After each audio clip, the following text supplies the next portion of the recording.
I haven't really thought of an intro, to be honest, so let's get straight into it with delayed kickoff, because it's been a busy week. Oh, it's been a busy week. What was that? I'm not really sure. Let's get straight into it with the Barclays Premier League news.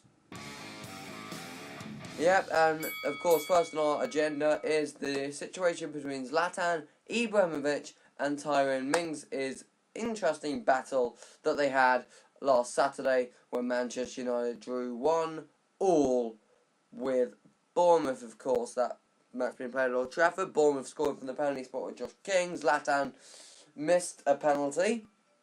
That was my phone. Zlatan missed a penalty. Well, he didn't miss it. Keeper saved it. That's one of my pet hates, because he didn't really miss it, but oh well. And Manchester United, the goal scorer. Who was the goal scorer? Marcus Rojo scored the goal. I'm really sorry. Should have known that. Marcus Rojo scored the goal, but the biggest talking point out of that game was the situation between Zlatan Ibrahimovic, doing it again, gifting Zlatan Ibrahimovic and Tyrone Mings. Of course, Zlatan has been banned for 3 games, which means he'll miss the Chelsea FA Cup game and the Middlesbrough and West Brom Prem games after he stomped. No, he elbows Tyrone Mings, as the picture suggests. If you haven't seen it, here it is. And, of course, Tyrone Mings, before that, stomped on Zlatan Ibrahimovic. Accident or deliberate, we don't know. If you didn't see it, here it is.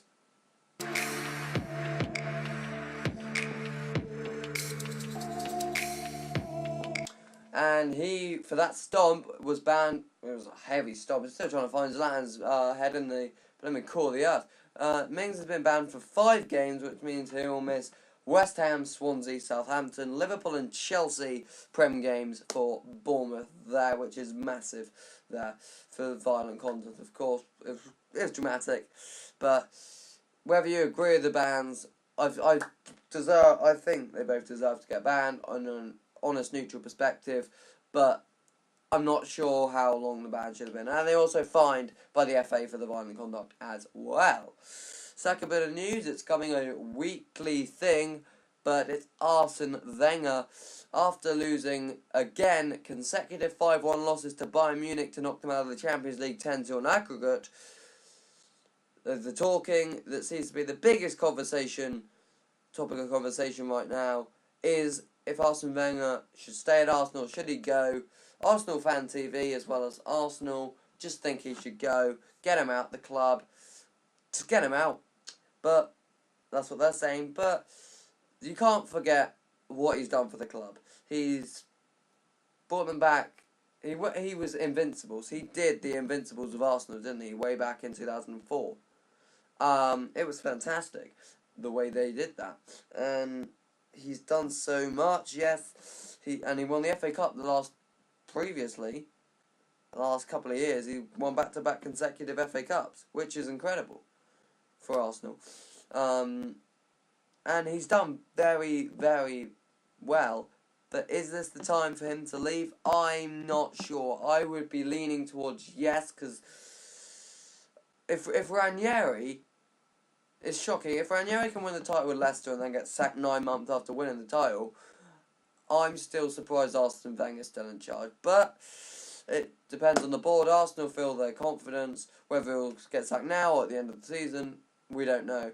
Only time will tell. It's too big to be in manager marking, and that's why I've included it in the Premier League news. And final bit of news is news that came out today. Joe Hart says he did not expect to play ever again for Manchester City, saying I surplus to requirements, which basically means that Man City don't necessarily need him because they have Bravo, Caballero, and they're hunting for a new goalkeeper.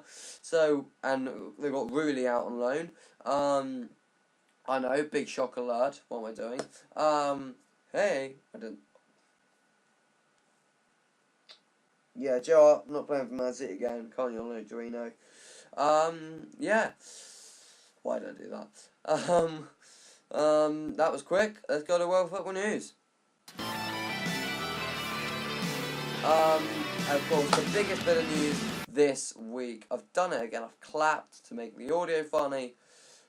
The biggest bit of news, without question, this week was that of Barcelona creating Champions League history to become the first team ever to come back from a 4-goal deficit in the first leg. Of course, PSG shocked Barcelona by beating them 4-0 at the Parc des Princes, if you insist on being French.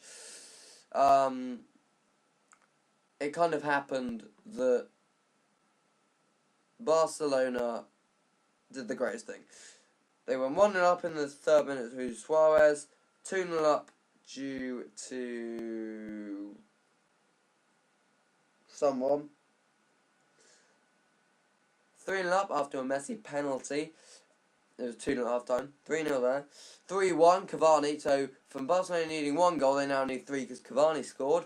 In the 88th minute, you're thinking, oh, why, Barca, we really wanted you to do it. We really want the whole world to... And then they score in the 88th minute with Neymar from an inspirational free kick.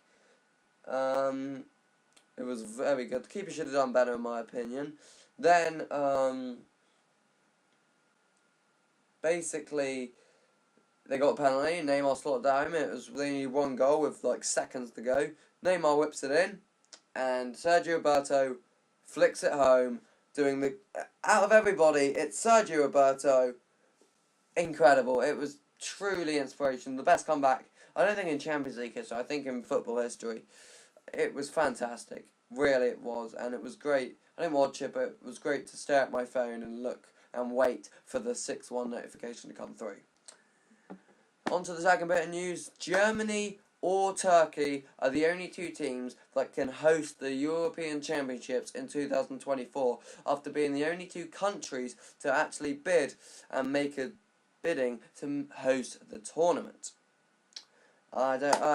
Bids were meant to be flying in from England, Scotland, Slovakia, even maybe not France, maybe even Italy, but it didn't happen.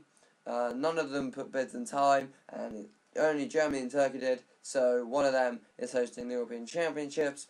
In terms of the stadium, probably atmosphere-wise, Germany, but it would have been nice for Turkey to get the funds in, but it's going to be tough. But Germany or Turkey to host the European Championships in 2024. And finally, legend of Real Madrid, Liverpool, and Bayern Munich, and Spanish legend Xabi Alonso, who is aged 35, has announced his retirement from football after his contract expires at the end of the season with Bayern Munich.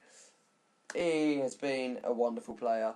I remember the goals he scored for Liverpool, stuff he's done at Bayern, stuff he's done at Real Madrid. He hasn't been like one of the world's best players, has he? Because you don't really hear of him as Ballon d'Or level, but he's one of them unsung heroes that you need in your team to really make the midfield and make the whole team clock. He's been captain a few times and he's done quite well, so I'm happy for him. But he's had a good career, and I think 35 for a midfielder is a good age to retire, because he's only going to start depleting, and we do not want to see that. Manager Malarkey, this week, we're not going to spend time on it. We're going to go really, really fast. So, Manager Malarkey.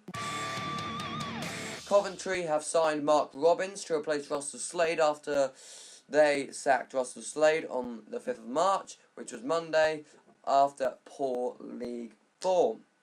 It was Sunday, by the way. Yeah, Coventry, bottom of League One. They've gone from the top, well, not the top of the Premiership, but in the Premiership to bottom of League One. And I've got family in Coventry, so I kind of follow Coventry. But overall, it's been a bit disappointing. But anyway, I was hoping to get Coventry to survive relegation. Middlesbrough chairman has given Ainta Karunka backing after Middlesbrough entered the relegation zone for the first time this season. The chairman says Enter Karenka is the man who got Middlesbrough to the Premier League, and he will be the man to keep Middlesbrough in the Premier League. And finally, Leicester City have the new favourite, their caretaker manager, Craig Shakespeare, who worked under Claudio Ranieri, is favoured to be given the Leicester job for the basis until the end of the season, at least.